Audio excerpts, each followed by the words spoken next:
Tuhan memberi kemenangan kepada hamba-Mu, Tuhan memberi kemenangan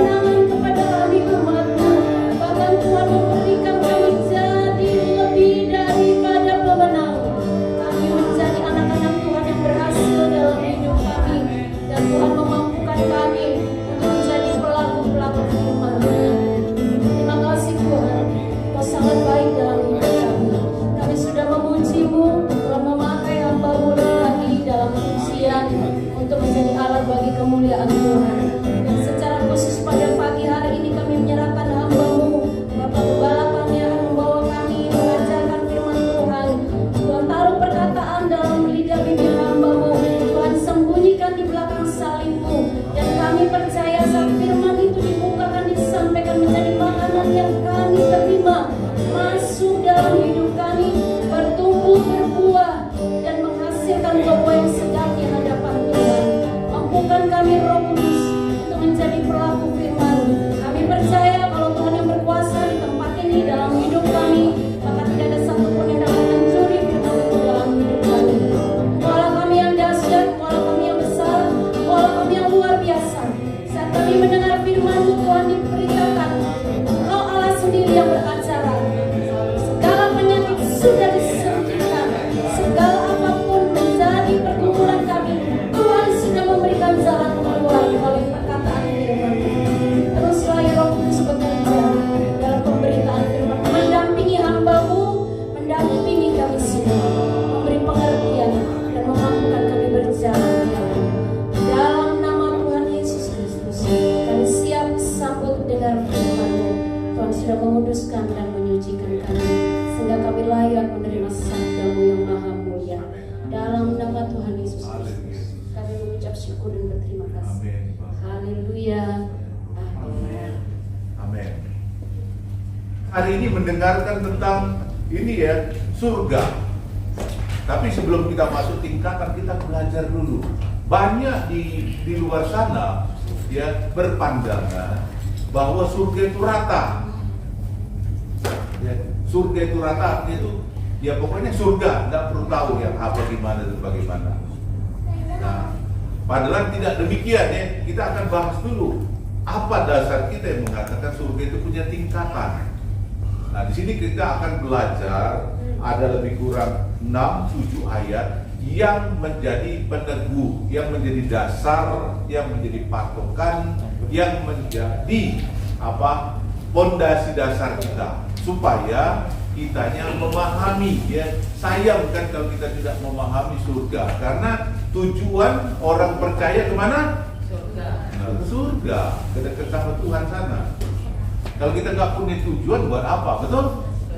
Buat apa para rasul? Buat apa para nabi? Mereka bekerja mati-matian ya. Kalau kita perhatikan dalam perjanjian lama, mereka kadang-kadang dapat aniaya, tidak diperlakukan dengan baik para nabi itu. Bukan enak mereka tetap mempertahankan. Mereka itu adalah lidahnya Tuhan. Mereka menegur dari rakyat biasa sampai kepada raja. Betul? Banyak loh contoh para nabi perjanjian lama, mereka tidak disukai karena apa? Mereka menegur raja-raja, bahkan sampai kepada rakyat biasa. Kalau kita baca Yeremia itu Yesaya, enak? Enggak enak. Mereka dipenjarakan itu Yeremia itu ya. Oleh karena apa? Dia tegur rajanya, katanya raja kamu jangan bertindak begini dan begitu. Akhirnya dia kesel namanya raja. Raja kan berpikir raja itu kan adalah hukum, betul? Raja kan segala-galanya. Apa yang keluar dari lidah mulut bibirnya berjalan. Nah, sedangkan nabi itu kadang-kadang kalau tidak sesuai dengan firman dia tegur. Makanya dia dimasukkan ke penjara aja, dimasukkan ke dalam sumur dan segala macam. Perlakuan mereka itu tidak menyenangkan. Tapi mereka tetap bertahan. Mereka namanya meluruskan jalan Tuhan. Walaupun dicaci maki, difitnah, digosipkan, diapain, dia tetap karena berjalan sesuai dengan firman. Ya. Dari sejak dulu, bukan saat ini aja. Kalau para rasul kita lihat, coba bayangin. Semua rasul hampir cuma kecuali satu. Siapa rasul yang nggak mati secara mengerikan? Yang lain-lainnya menyenangkan? Menyenangkan? Tidak menyenangkan. Rasul Petrus disalibkan, kepalanya ke bawah. Dia tidak mau disalibkan kepala ke atas. Dia seolah menyamakan Tuhan, jadi dia kepalanya ke bawah. Dia disalibkan. Yakobus dan rasul-rasul yang lain, ada yang mereka kalau melihat riwayat mereka sangat mengerikan. Tapi mereka tetap kuat sampai akhir hidup mereka. Tapi setelah itu mereka dapat tempat yang maha indah dalam kerajaan surga. Mereka duduk di kiri kanan dari Allah sendiri, karena mereka sudah mempersembahkan baik roh mereka, jiwa mereka, hati dan pikiran mereka, seluruh hidup mereka, bahkan sampai pada tubuh mereka. Sekalipun mereka dipenggal, dianiaya dan segala macam, mereka akhirnya kembali kepada Tuhan dengan sempurna. tujuan setiap orang percaya, terutama yang sudah menerima Yesus, adalah janji Tuhan apa? Surga. Kalau perjanjian lama kan mereka dari Mesir, terus mereka diputar-putar ya ke tanah Kanaan. Akhirnya, walaupun di padang gurun tidak menyenangkan selama berapa tahun? 40 tahun. 40 tahun. Setelah itu tujuan mereka tanah perjanjian, itu tanah Kanaan. Kalau kita, Kanaan kita, rohani kita adalah bukan di bumi ini, karena di bumi satu kali kelak setelah kerajaan 1000 tahun, masalah itu akan, bumi dan langit akan dimusnahkan, ya, langit dan bumi akan dihancurkan. Jadi tempat kita bukan di tempat yang sementara, tapi kekekalan. Apa itu? Yaitu dalam kerajaan surga. Makanya baiklah kita semakinlah dekat sama Tuhan, sungguh-sungguhlah sama Tuhan. Waktu kita nggak tahu kapan dan di mana. Kalau kita perhatikan, jadi kita harus tahu dulu tujuan kita itu seperti apa, betul?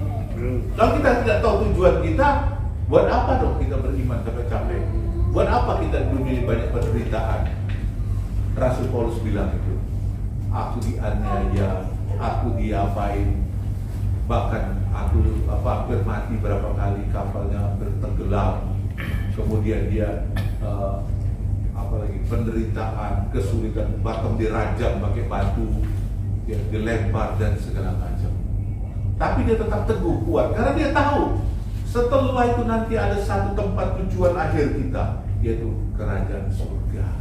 Nah, kita tahu, kita harus tahu dulu supaya iman kita kokoh. Kalau kita nggak punya tujuan yang jelas, ngapain capek-capek?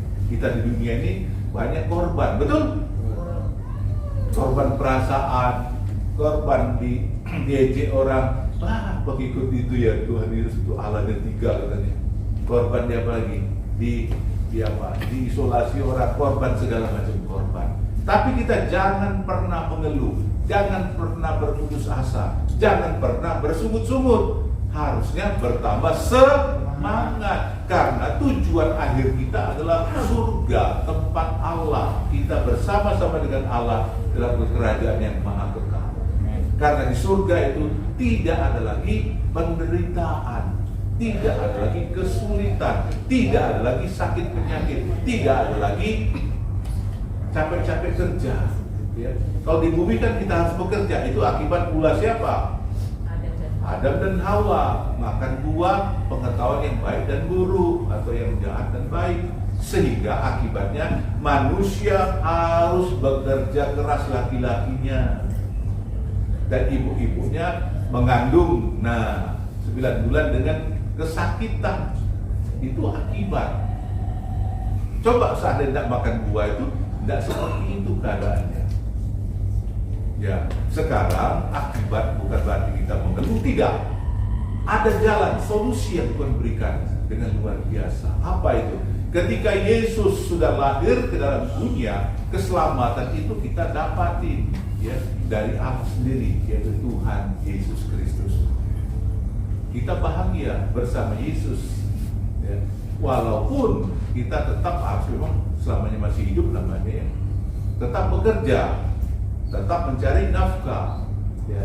Kecuali di surga kita tidak perlu lagi mencari nafkah, karena sana sudah kekal, ya, kekekalan, kesempurnaan. Kita masih hidup dalam darah dan daging. Kita hidup dalam dunia ini penuh kesulitan dan kesukaran, sakit penyakit, sakit gigi, sakit batuk pilek, sakit ini, dulu pernah COVID dan segala macam. Tapi di balik semua itu, kita diberikan Tuhan kesehatan, kekuatan. Doa, minta sama Tuhan. Semangat kita, jangan kita mengeluh, ya. Kalau Tuhan berikan kita apapun yang Tuhan sudah berikan kepada kita dengan tentunya dengan kompetensi, atau juga boleh bahasa aslinya itu apa yang Tuhan sudah berikan kepada kita, kepintaran apapun kita kerjakan selama kita masih hidup di dunia ini. Ada yang menjadi guru, ada yang mengajar, ada yang bekerja, ya, di pabrik atau di hotel atau di apapun lah, ya. Kita kerjakan. Jangan pernah mengeluh, jangan pernah merasa capek dan segala macam. Semangat, karena tujuan akhir kita luar biasa. Ya. Coba kita bayangkan, banyak kita lihat ya orang-orang yang dulunya hidupnya sukses luar biasa. Setelah manusia sukses sampai berapa tahun dia? Biasanya umumnya di atas 40 tahun, betul? Dia dong, mana ada? Kecuali dia warisan dari orang tua ya, lain cerita itu ya. Itu mah bukan warisi namanya, bukannya sukses, mewariskan, menerima warisan. Tapi kalau kita bekerja, katakanlah dari nol, ketika kita mulai tamat SMA, kita kuliah, selesai, kemudian kita bekerja, entah jadi apapun lah, karyawan dan segala macam, pasti perlu waktu untuk menjadi sukses. Sama seperti kita sekolah, itu berapapun tahun kita sekolah, SD, TK itu TK sebelum TK apa lagi ya, TK 2 tahun, SD 6 tahun, SD, SMP, SMA 3 tahun, 6, 12 tahun, belum lagi sarjana 4 tahun, S2 2 tahun, S3 3 tahun. Betapa banyaknya sekolah kita, betul? Nah, sama ketika kita jadi karyawan, terima di suatu perusahaan, langsung jadi bos? Ya enggak lah, belum tahu apa-apa. Ya, tetap bekerja dulu. Perlu orang lihat kita, orangnya gimana, bisa dipercaya atau enggak, orangnya pintar enggak, orangnya punya karya enggak, punya hasil enggak bagi perusahaan. Ya, perlu waktu bertahun-tahun. Dengan nanti menghasilkan pengalaman dan segala macam, bahkan didukung lagi dengan sekolah dan dukung dengan apalagi otodidak untuk kita maju belajar, sehingga tepat pada waktunya kita sudah siap menerima keberhasilan, kesuksesan kita. Ya, perlu waktu. Jadi tidak ada yang cepat, yang singkat. Yang bisa cepat singkat itu kecuali makanan, betul? Kalau dulu makanan itu kan harus banyak. Misalnya contoh buat sayur asem, kalau zaman dulu kan ada dari kacang panjang lah, ada kubis lah, ada apa lagi, ya perlu waktu. Tapi sekarang nggak perlu bumbunya, apalagi masak bumbunya kan susah, betul? Sekarang nggak perlu bumbu racik-racik itu, beli aja sudah jadi, betul? Sudah ada kok dalam plastik-plastik itu saya masak. Ngapain sampai capek ngulek jahenya, ngulek apa lagi segala macam, berat, makan waktu. Tapi sekarang nggak perlu, yang penting sayurnya ada lengkap, tukang sayur mah lengkap ya, sudah dipisah untuk sayur asem gini. Nah tinggal raciknya cepat. Apalagi masak sekarang nggak susah, masak Indomie, tinggal buka, tunggu beberapa menit, selesai dimakan. Makannya cepat saji. Ya zaman sekarang ini manusia mau serba cepat dan juga cepat apa? Nggak mau ya. Bahaya loh makan cepat saji itu kalau terus-terusan. Ya, jangan. Kita tetap jaga kesehatan. Makanan justru yang diolah dengan baik-baik itu justru lebih sehat daripada makanan cepat saji. Ya, ada contohnya punya apa ya? Adik ipar dia punya keponakan gitu ya. Dia punya anak, hobinya makan mie. Kalau sekali makan 3-4 mie. Ya, tambah telur, lama-lama penyakit, hati-hati loh. Ya. Jadi jangan kita makan yang begitu-begitu kalau nggak terpaksa. Ya, jadi jangan maunya semua serba cepat. Juga nggak ada. Kita mau juga cepat kaya dengan cara yang nggak bagus, jangan.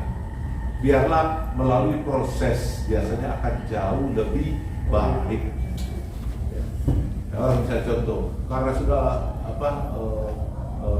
menggebu-gebu mau cepat kaya, akhirnya korupsi lah, macam-macam. Jadi tidak bagus, itu salah jalan. Nah, begitu juga kalau kita tahu tentang surga, kita harus mempersiapkan loh untuk dapat kerajaan surga, tidak serta-merta dengan seenaknya. Ya.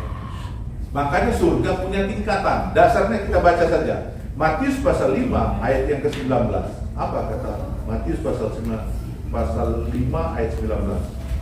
Nanti tolong ya siapa yang bisa cepat carikan, baca kuat-kuat ya. Matius pasal 5 ayat 19. Karena itu, siapa yang meniadakan salah satu perintah hukum Taurat, sekalipun yang paling kecil, dan mengajarkannya demikian kepada orang lain, ia akan menduduki tempat yang paling rendah dalam kerajaan surga. Tetapi siapa yang melakukan dan mengajarkan segala perintah-perintah hukum Taurat, ia akan menduduki tempat yang tinggi dalam kerajaan surga. Hukum Taurat ada berapa? 100. Ada berapa? 5. Hah? Hukum Taurat 10. Ya. Ada 10 hukum Taurat itu. Ya, boleh jangan membunuh, jangan berzina, jangan ini dan jangan itu. Pakai kalimat jangan-jangan. Nah, saya yakin kalau orang Kristen hampir semuanya sebenarnya sudah kita bisa lewati, betul? Tidak mungkin kita lakukan gitu-gituan karena bertentangan dengan iman kita. Ya. Tapi ada beberapa hal perlu kita tingkatkan, jangan-jangan itu ya. Ya. Jangan menginginkan kepunyaan orang lain, ada boleh juga itu. Ya. Namanya iri hati, betul? Orang kaya kita juga, kepengen, nah itu tidak bagus. Jadi belajar hukum Taurat kita jalankan bukan karena terpaksa, tapi karena iman kita kepada Tuhan melebihi dari hukum Taurat sebenarnya. Karena kita diajarkan takut akan Tuhan. Nah, tidak akan mungkin melakukan demikian. Yesus sudah kasih kunci di mana itu? Matius pasal 22 ayat 37 sampai 39. Kasihilah Tuhan Allahmu dengan segenap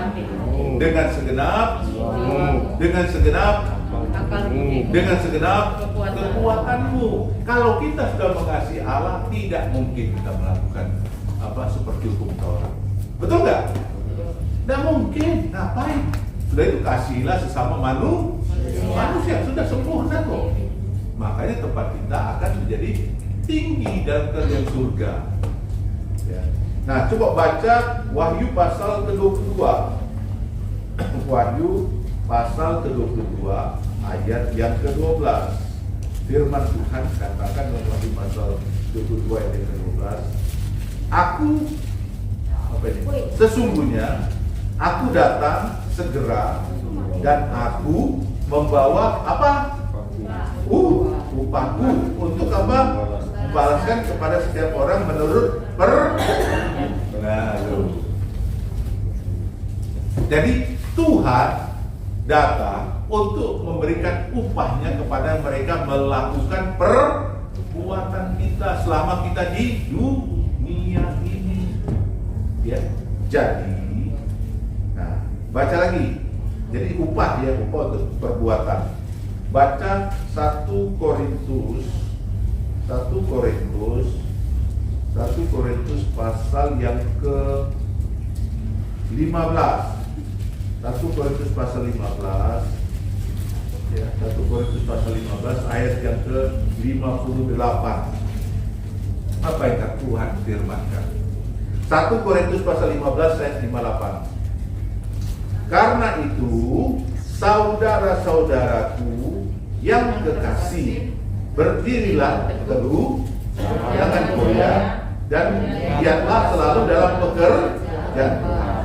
Sebab kamu tahu bahwa dalam persekutuan dengan Tuhan, jerih payamu tidak sia-sia. Jadi kita berusaha datang ke gereja rajin, tidak males-males, walaupun mau hujan, mau tidak hujan, itu jerih payah kita loh, betul nggak? Usaha kita untuk apa? Kita semangat. Apa yang kita sudah lakukan tidak pernah sia-sia. Satu kali kelak Tuhan akan datang, Tuhan akan beri upah. Nah, kemudian baca lagi dalam Matius pasal yang ke-10. Matius pasal yang ke-10 ayat yang ke-12 dan 19. Matius pasal 10 ayat 12 dan 19. Matius pasal 10 ayat ke-12. Apabila kamu masuk rumah orang, berilah salam kepada mereka.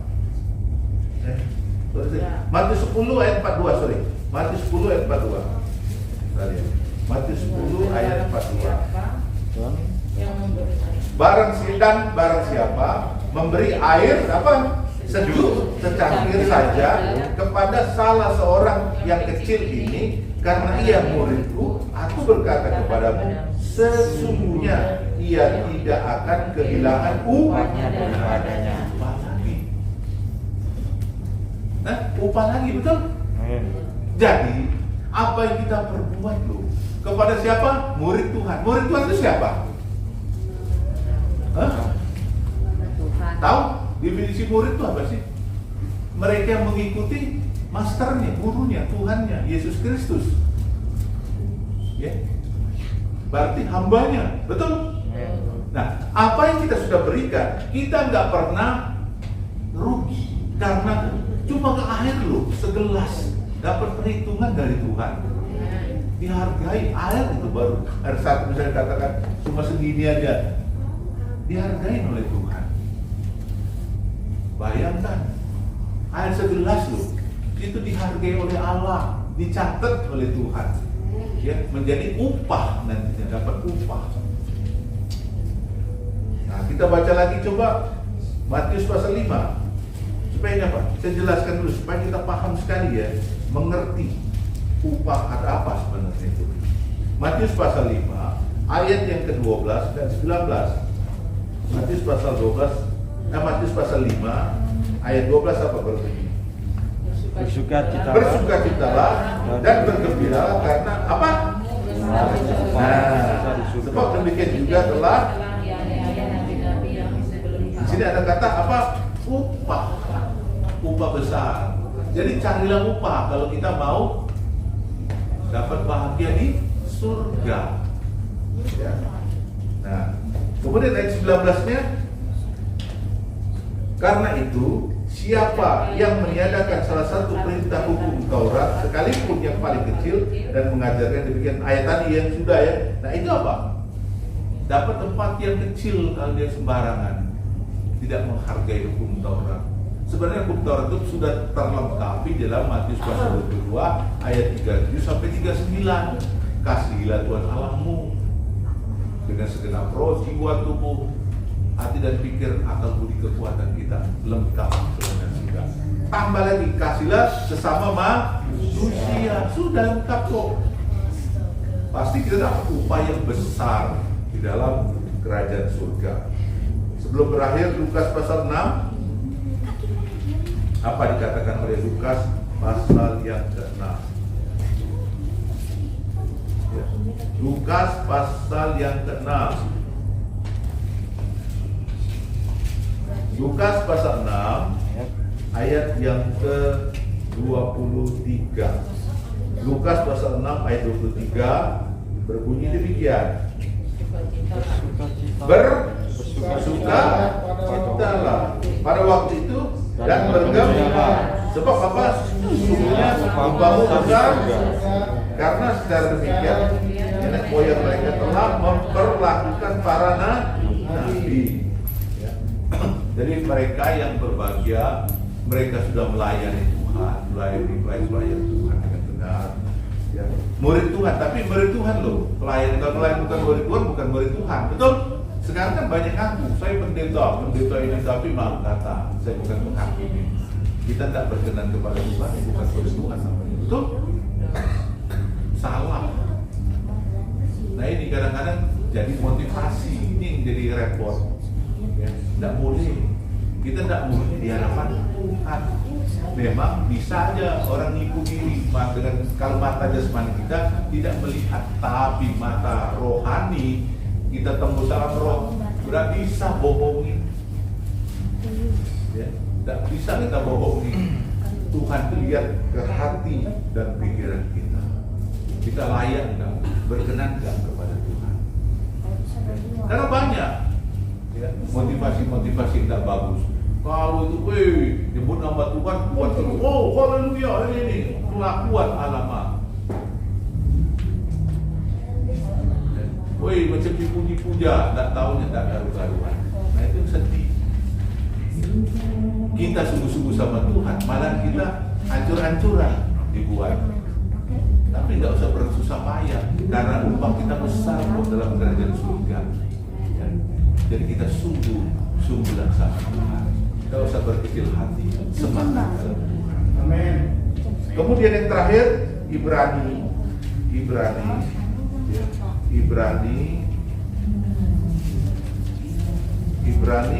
pasal yang ke-10. Ibrani pasal yang ke-10 ayat 35. Ibrani 10 ayat yang ke-35. Sudah dapat Ibrani 10 ayat 35? Sebab itu janganlah kamu lepaskan kepercayaan, karena besar upamu yang menantikan. Lengkap kan? Sekarang semuanya pada dasarnya besarnya apa? Upah. Kalau kita mau kerajaan surga yang tempat tertinggi, carilah upah sebanyak-banyaknya. Bagaimana kita cari upah itu? Kapan dan di mana? Saat kita masih hidup di dunia. Ya. Contoh, ketika Yesus disalibkan, ada seorang di sebelah kanannya, ya, dia nggak molok-molok seperti yang sebelah kiri. Sebelah kanan dia bilang, Yesus, ketika engkau datang sebagai raja, ingatlah akan aku. Nah, apa jawab Yesus? Pada engkau dan aku masuk dalam apa? Taman Firdaus kan adalah salah satu bagian daripada kerajaan surga, bukan tempat yang paling tinggi, enggak. Hutan, taman Firdaus. Karena apa? Orang itu setelah itu tadi tidak dapat tempat tertinggi. Karena dia belum banyak memberi masuk akal? Tidak bisa apa-apa, dia baru mati klub. Mana dia ngerjakan upah? Enggak belum apa-apa kok. Tapi dia tetap masuk surga. Karena apa? Dia percaya Yesus. Ya, masuk surga itu syaratnya gratis kok. Ketika orang percaya Yesus, terima Yesus sebagai Tuhan dan Selamat, pada saat juga dia masuk dalam surga, namanya sudah tercatat dalam kehidupan domba Allah. Masalahnya sekarang, bagaimana kita masuk dalam kerajaan surga yang tempat tertinggi? Ya harus menghasilkan apa? Upah, kejarlah upah. Banyak. Upah itu apa saja? Perbuatan baik kita, melayani Tuhan, dan pengorbanan. Ini yang suka disepelekan oleh orang-orang Kristen saat ini. Mau tempat surga Yerusalem baru, tidak pernah berbuat baik. Kemudian apa lagi? Tidak pernah melayani Tuhan. Kemudian tidak pernah pengorbanan. Tidak bisa. Dan sekali saya tekankan, tidak bisa kalau kita tidak punya perbuatan baik, melayani Tuhan dan pengorbanan. Mimpi kalau kita bilang, oh kita mati masuk surga. Ya betul, masuk surga karena percaya Yesus. Tapi tempatnya paling hutan, kalau itu taman. Paling tinggi taman Firdaus. Karena apa? Tidak menghasilkan perbuatan yang untuk mendapatkan besar upah. Ya, jadi kejar upah. Ya, supaya apa? Kita di surga banyak tempat tinggal. Ya, kita mempersiapkan apa? Tempat-tempat balok-balok emas berlian untuk rumah kita dalam kerajaan surga. Ini penting, ya. Jadi lakukan semua itu dengan sepenuh hati, ya, dengan sekuat tenaga kita. Kalau kita melayani Tuhan, layanilah dengan sepenuh hati, dengan sekuat dengan motivasi yang, dengan penuh ucapan syukur. Begitu juga dengan perbuatan baik. Jangan dibalik, belum terima Yesus sudah buat baik, tidak ada artinya. Dia setelah percaya Yesus dulu, dia berbuat baik, membantu anak yatim piatu, membantu orang miskin, kita dia dapat pahala. Apalagi melayani pelayan Tuhan yang benar di hadapan Tuhan, kita dapat untung. Tidak untung kok. Ya. Ini harus kita jelas supaya kita tahu supaya kita masuk surga mati nggak usah takut kan. Kalau kita sudah hidup benar masih hidup mati bagaimana pun usah takut. Kita sudah siap kok kerajaan surga sudah terbuka untuk kita. Karena apa? Nama kita sudah tercatat dalam buku kehidupan dan domba Allah, dan ada lagi satu buku catatan riwayat hidup. Kalau kita hidup banyak berbuat kebenaran, kebaikan, kita membantu orang, mengasihi orang, dan kita melayani Tuhan dengan benar, pasti dapat tempat yang luar biasa dalam kerajaan surga. Tidak usah takut. Ini yang mendasari para rasul dan nabi melayani Tuhan siang dan malam. Bahkan sampai Rasul Paulus itu apa? Tidak menikah loh. Karena apa? Dia tahu di balik semua itu apa nanti terjadi. Dia akan duduk di takhta Allah, ya, sebelah kanan kiri Allah. Karena dia itu berdua, tak pikirkan dia mau kawin, mau tak kawin, mau itu tidak ada urusan kok. Tapi yang sembilan juga, jangan sampai kita terbakar oleh hawa nafsu gara-gara kawin, petaka, betul? Lebih baik menikah daripada ngawur-ngawur hidup. Nah itulah Tuhan itu sudah, karena apa? Kembali kepada diri kita. Seberapa besar kita mau dalam kerajaan surga bukan karena Allah. Allah sudah menyediakan tempat, karena Yesus bilang, ketika aku akan kembali kepada Bapa, di sana aku menyediakan tempat, bukan rumah. Rumah tergantung kita. Seberapa banyak kita mendapatkan upah selama kita masih hidup di dalam dunia. Paham? Jadi mulai sekarang carilah. Kalau masa bodoh sudah. Nanti masuk mati yakin oh berhutang kok. Saya tidak menghakimi ya. Tapi ini dasar firman sudah kuat kok. Ini banyak pengajaran yang tidak jelas. Cuma paling satu dua hamba Tuhan yang ngajar yang benar. Lainnya cuma ya gini aja percaya Yesus sudah. Ya betul, harus seperti Yesus nomor satu. Karena sudah jalan masuk ke surga. Tapi bukan sampai di situ. Masih banyak yang kita harus lakukan. Makanya kalau kecuali mati kan selesai. Sudah sultan atau taman. Tapi kalau kita masih panjang umur, makanya kita perlu waktu proses ya, untuk apalagi mendapatkan di samping kiri kanan Allah. Wah, tidak gampang itu ya, seperti apa contoh Musa ini berapa? 40 tahun hidup tidak menyenangkan, diejek lah, difitnah lah, diapain. Kalau pikir aduh, saya sudah ngajar kamu yang benar, malah sama yang di ini kan. Tapi tetap Musa semangat, dia tidak pandang dulu sampai pada selesai waktunya.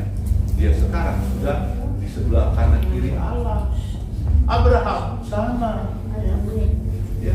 Daud sama, ya. Nabi-nabi Elia, Eno sama. Elia itu apa? Bekerja mati-matian untuk Tuhan. Sampai imam-imam yang setan itu dimusnahkan oleh dia.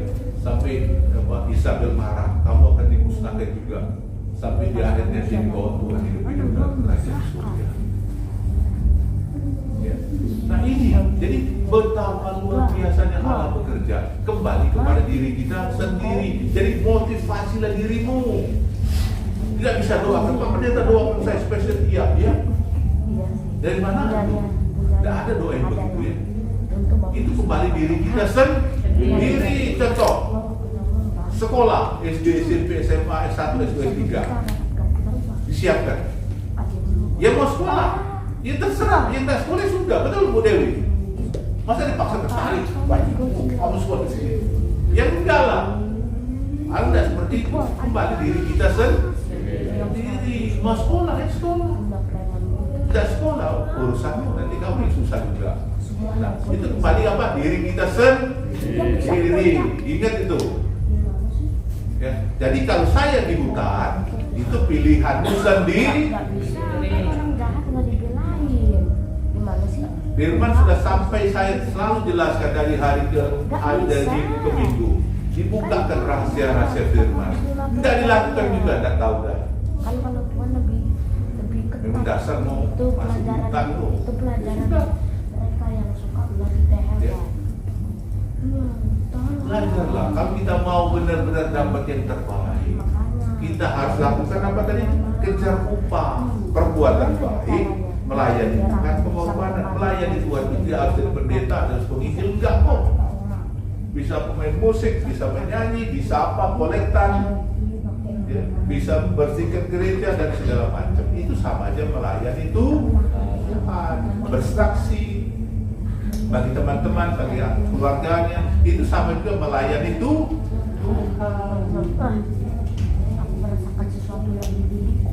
Jadi lakukan semua itu dengan hati yang tulus, hati yang taat, hati yang benar. Nah, bahkan sebenarnya kunci upah untuk cari upah yang besar ini ada 7 hal. Ada 7 hal untuk kita dapat upah yang besar. Saya yakin jemaat di sini bukan sesuatu yang aneh, karena 7 hal itu sudah mulai banyak dilakukan. Itulah sebenarnya untuk upah kita yang terbesar dalam kerajaan surga. Apa 7 hal itu? Yaitu terdiri dari 3 hal penting: perintah, ketetapan dan hukum Tuhan. Ya. Jadi kalau kita lakukan dengan taat, setia, takut Tuhan, jujur dan hidup benar, maka kita dapat upah yang paling besar dalam kerajaan surga. Apa itu? Yang pertama, perintah Tuhan. Berapa banyak waktu kita untuk perintah Tuhan itu atau melaksanakan amanat agung Tuhan? Sudah kita lakukan? Bersaksi tanpa dipaksa orang ini? Paksa. Sudah? Apa takut? Takut dimusuhin, takut dianggap kamu sok kudus, sok suci. Tanam pada teman dulu loh. Itu penting loh. Kepada teman, terutama teman itu apa? Kalau teman itu ya sahabat, biasanya mereka mau terima, betul? Walaupun misalnya ini bertentangan, dia nggak marah. Tapi kalau orang yang belum kita kenal sudah bilang kamu masuk neraka, kamu gini harus percaya, jangan. Itu cari masalah, betul? Akhirnya berantem.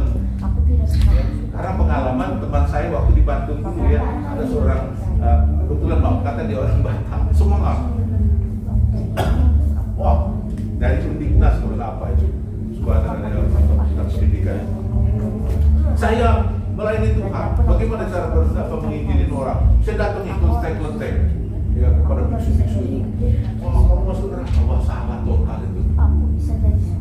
Itu tidak benar.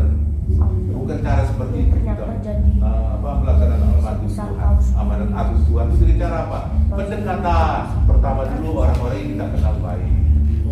Setelah dia ngomong, coba dengan kalimat misalnya, coba cari siapa pemimpin yang bisa menyatukan antara kasih dengan apa? Kasih dengan apa? Supaya dia bertemu. Yang suka menginjili tahu nggak antara kasih dengan apa? Supaya dia sama. Ya. Kasih dengan hukum. Contoh begini. Kalau ya contoh gini supaya clearnya, kalau kita punya seorang kakek, ya, punya cucu, terus cucunya itu kencing di sofa yang mahal, atau di kasur spring bed yang mahal, puluhan juta. Kalau kakek nenek selalu bilang apa? Sudahlah, janganlah dia apa-apain, kasihan dia dong. Betul? Kasihan nggak apa-apa kok. Nanti kan dicuci aja, dibersihkan. Tapi kalau orang tuanya enak saja, harus dimarah-marah. Nah itu. Jadi antara kasih dengan keadilan. Ya, antara kasih dan keadilan itu bisa bertemu. Siapa yang bisa begitu? Ceritakan. Contoh, ya, ada seorang jenderal zaman dulu ya, panglima perang. Dia di kerajaan Rusia. Rusia itu kerajaan Tsar namanya. Tsar. Dia itu tidak sesuai karena otoriter rajanya itu, kaisar, sehingga dia bergerilya. Nah, satu kali kelak karena bergerilya itu kan harus kuat perbekalannya. Perbekalan itu harus ada gudang untuk bahan makanan. Nah, akhirnya gudang, mereka punya gudang, dijaga. Ada perintah panglima itu, pemimpinnya. Jangan satupun orang sini yang mencuri bahan makanan karena ini sangat berharga, betul? Walaupun hanya 1 karung, kalau sampai ketahuan mencuri, kamu akan dihukum mati. Tidak tahu dan sebab apa, tiba-tiba di gudang tadi kehilangan 1 karung beras atau gandum. Diselidiki, siapa yang mencuri? Oke. Bulan kedua, bulan ketiga, ketahuan sekali itu, ditangkaplah orang itu. Ditangkap, lalu mukanya ditutup pakai tutupan itu ya, kalau zaman dulu kan hukumannya begitu. dibawalah kepada pemimpin yang panglima tadi. Lalu panglima cek, aduh ibu, ibu yang mencuri gandum. Untuk apa? Untuk membagikan kepada rakyat tentara yang miskin, rakyat miskin. Kan kelihatannya bagus, betul? Betul nggak? Betul nggak? Robin Hood itu ya, mencuri untuk bagi kepada orang-orang miskin. Katanya yang bagus. Itu kan pendapat pribadi, bukan pendapat umum. Nah, dia bingung sebagai panglima. Kalau saya tidak hukum, saya sudah bersumpah. Masa kan sama ini keluarga, apalagi ibu, masa tidak dihukum? Nah, akhirnya dibawalah sudah, dia dibawa sudah orang yang tadi ibu ini ke tanah lapang. Tanah lapang, di sana di sebelah kanan kumpulan tentara yang pasukannya rakyat. Di sebelah kiri kumpulan ibu-ibu. Ketika ditanya oleh panglima itu, ibu-ibu sudah menjerit, dan yang sebelah kiri menjerit, harus dihukum mati. Ibu ini masih ditutup wajahnya, nggak kelihatan. Pokoknya pencuri ini harus semakin, semua sudah tutup, hukuman mati. Tapi sebelah kanannya nggak bisa. Yang buat kamu dilahirkan siapa? Nah, ibu-ibu bilang nggak bisa, karena kamu lahir dari siapa? Dari ibu. Panglima ini pertama bingung, ya gimana ya mutusin. Di satu sisi orang tuanya, di satu sisi rakyatnya, yang mana saya harus cari? Dia dikasih waktu, saya kata 3 hari 3 malam. Dia tidak makan, tidak minum. Mikir terus, solusi mana ya? Ini buah si malakama. Dimakan ibu mati, tidak dimakan bapak mati. Bagaimana caranya? Akhirnya hari yang ketiga dikumpul semua lagi. Ibunya sudah siap di tengah lapangan, siap untuk dicambuk sampai mati. Panglima itu dia datang dengan baju besarnya. Akhirnya dia buka bajunya, baju panglimanya, dia taruh ke ibunya digendong, ditaruh duluan. Saya aja yang harus dihukum mati. Kaget pun, kok bapak sedang melakukan kejahatan, bapak yang harus dihukum mati? Karena ada kasih. Dia menunjukkan kasih kepada orang tua, tapi di satu sisi lain dia beri keadilan kepada rakyatnya. Ya udah, saya aja yang dihukum mati, tanggung semuanya. Itulah sifat Yesus Kristus. Ceritakan seperti itu. Ada satu tokoh yang lain bisa seperti Yesus? Tidak ada. Keadilan dengan kasih bisa menyatu.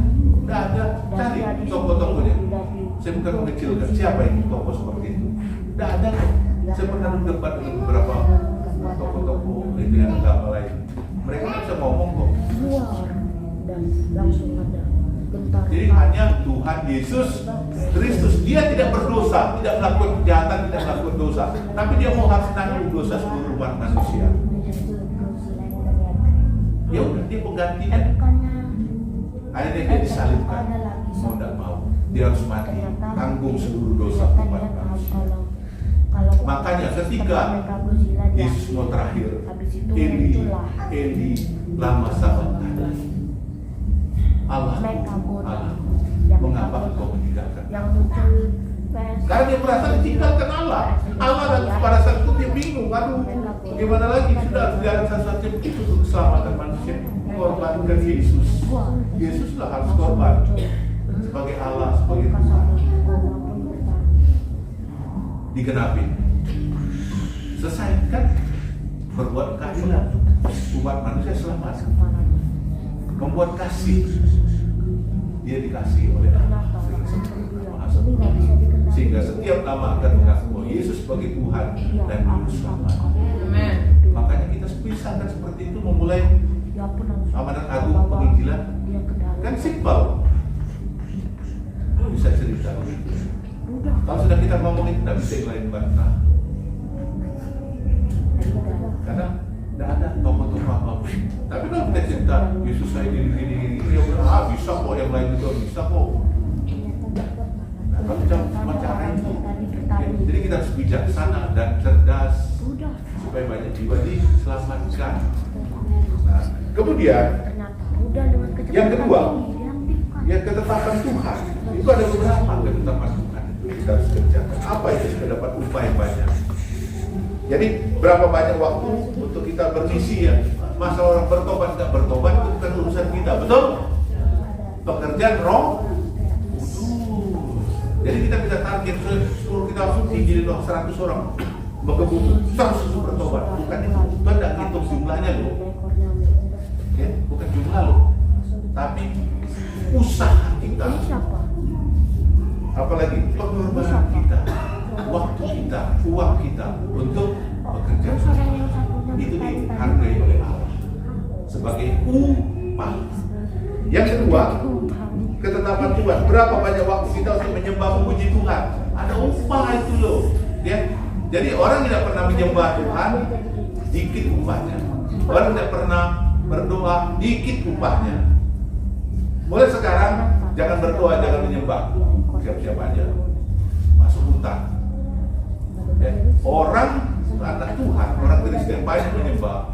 Orang yang banyak memuji Tuhan, dia akan besar kembali dalam kerajaan surga. Terus selanjutnya, berapa banyak waktumu untuk baca firman, melakukannya. Nah ini, tidak pernah baca firman, tidak dapat upah kita. Ketiga, berapa banyak waktu berdoa sepenuh hati dan iman, dapat upah lagi kita.